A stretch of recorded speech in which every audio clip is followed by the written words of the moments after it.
happy day. I'm so happy you're here, Gramlittles. Gramninny looks forward to this all week long.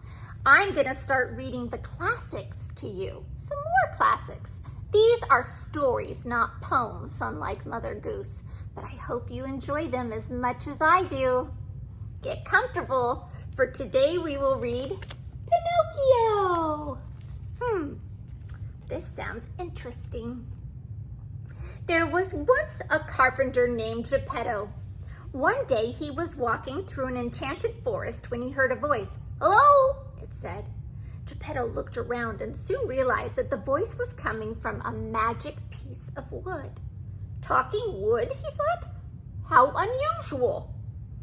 Geppetto took the magic wood home and carved a little puppet boy from it. He gave the boy a suit of clothes and a hat with a feather in it.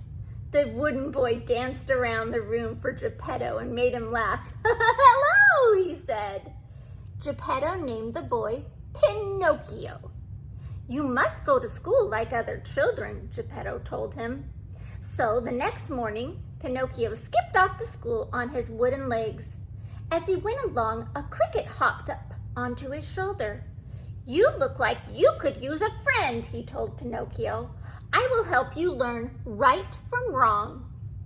A little farther down the road, Pinocchio met a fox and a cat. They had heard the sound of lunch money jingling in his pocket.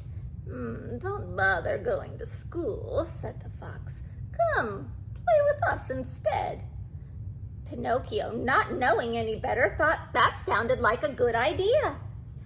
"I don't think you're doing the right thing," the cricket told him. "You promised your father you would go to school." But Pinocchio paid no attention to that cricket. The cat and the fox led Pinocchio into a dark forest. "If you plant money here, it will grow into a money tree," they told him. "Just come back tomorrow and you'll see." That doesn't sound right," said the cricket. "That money was for your lunch." But Pinocchio didn't listen.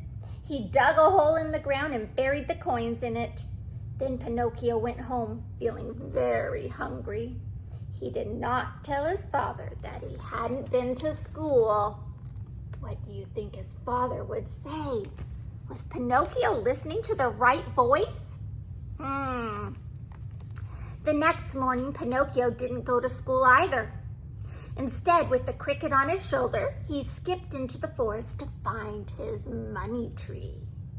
When Pinocchio reached the spot where he'd buried his coins, there was no money tree.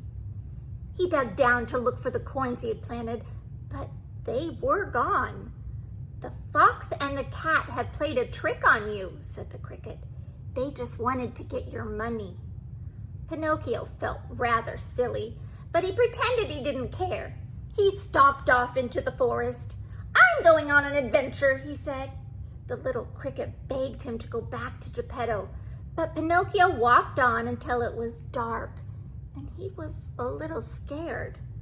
Soon they came to a tiny cottage.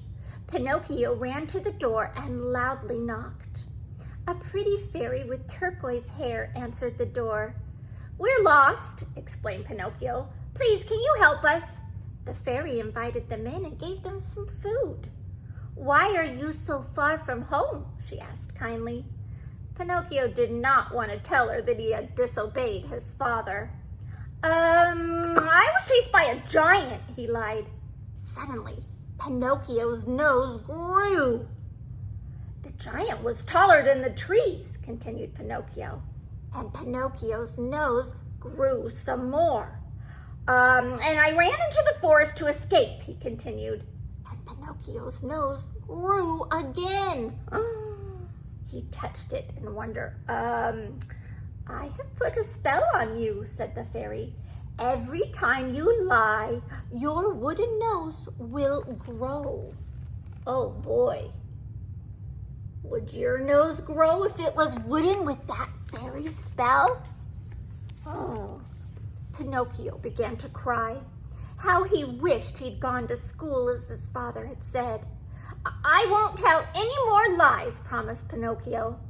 The fairy called some friendly woodpeckers who pecked at Pinocchio's nose long until it was back to the way it used to be. Peck, peck, peck, peck, peck, peck, peck, peck, peck.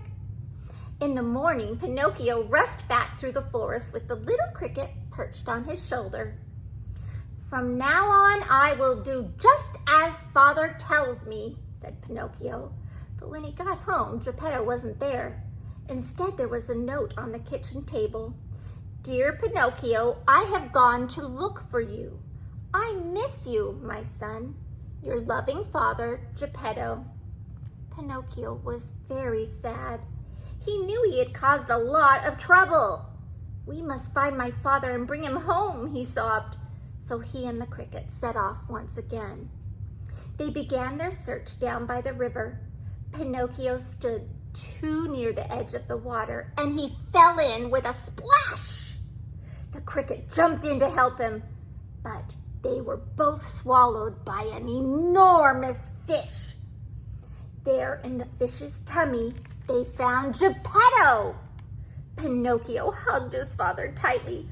"I won't leave you again," he said. The clever wooden boy took the feather from his hat and tickled the fish. Achoo! The fish gave a mighty sneeze, and Geppetto, Pinocchio, and the cricket shot back out through the fish's mouth and landed on the bank of the river. That night, when Pinocchio was tucked into his own little bed, fast asleep, the fairy with turquoise hair flew in through his window. "You are a good, brave boy," she said as he slept, and she kissed him on the forehead. When Pinocchio awoke the next morning, he found that he was no longer made out of wood. He was a real boy.